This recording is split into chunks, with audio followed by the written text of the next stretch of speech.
Grabe no, ito talaga sa barko.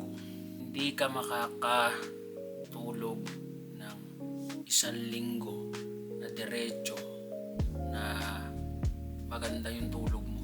3 araw na akong nakakatulog ng maayos. 7 to 8 hours ako nakakatulog sa loob ng 3 araw na yun, sunod-sunod.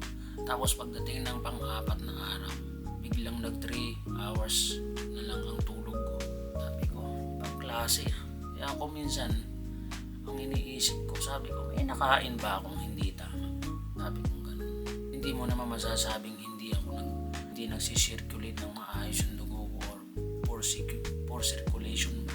Hindi mo naman masasabing ganun. Kasi maghapon kami nagtatrabaho. Tapos umiikot pa. Nagkataon pa na duty ko kagabi. Umiikot ako halos 1.5 oras ako umiikot sa makina. Tapos paghiga ako, nakatulog naman ako agad paghiga ako. Pero ang mahirap doon, nagising ako talaga ng alas 12. Yun ang hindi ko maintindihan. Kaya sabi ko sayang yung sunod-sunod na tulog talaga. Hindi pala talaga yung magdidire-diretso. Kaya maswerte na talaga yung makatulog kami dito ng 1 linggo na maganda yung tulog namin. Yung dire-diretso talaga na 7 to 8 hours. Ako nga buti nakakatulog pa ako ng mga ganong oras. Hindi natin alam yung mga kasama natin baka nakakatulog lang sila ng 5 hours or 6 hours. Diba? Maswerte na yung 6 hours. Kaya dito sa barko talaga, pagka may pagkakataon talaga para magpahinga, matulog, gawin natin. Dapat po talaga, lalo na pagka dito sa amin, Sabado at Linggo, wala talaga kaming pasok. Kung sino lang yung duty, yun lang ang bababa. Pero iikot lang yun, magra-rounds lang yun. Tapos pagkatapos nun, pwede ka nang umakyat, pwede ka nang magpahinga. Pwede mo nang gawin lahat nun pagka nakaikot ka na.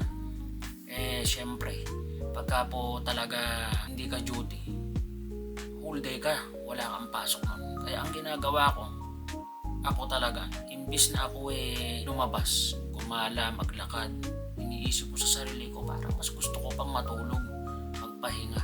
Sabi ko ganun sa sarili ko. Talagang iba yung dating sa akin ng tulog. Siguro lagpas 40 na ako. Kaya nakakaramdam na ako ng mga ganito ba.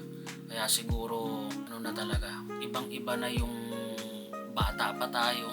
Halos takaw tayo sa tulog. Pero ngayon hindi na. Sobrang sobrang na ng tulog natin. Sobrang babaw na. Siguro ganun talaga pag tumatanda na. Tapos syempre, hindi natin alam kung ano talaga ang hindi ko talaga alam kung anong dahilan kung bakit ganun ang naramdaman ko talaga. Pagkagising ko talaga ng mga 12 or 12:30 yata, wala na. Sabi ko, tapos umihi lang ako, wala na, hindi na ako makatulog. Pinipilit kong matulog, biling ako ng biling, pero wala pa rin.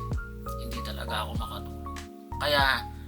Kaya po kayo na magaganda ang tulog, mga bata pa, matulog kayo ng matulog.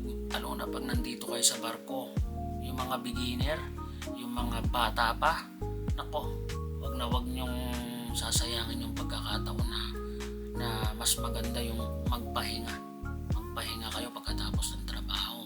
Pahinga kayo sa pagka may weekend kayo, may wala kayong pasok, mas magandang matulog na lang kaysa lumabas or uminom or saan kayo magpunta. Pero anyway, hindi ko kayo masisisi kasi may kanya-kanya tayong pananaw sa buhay, di ba?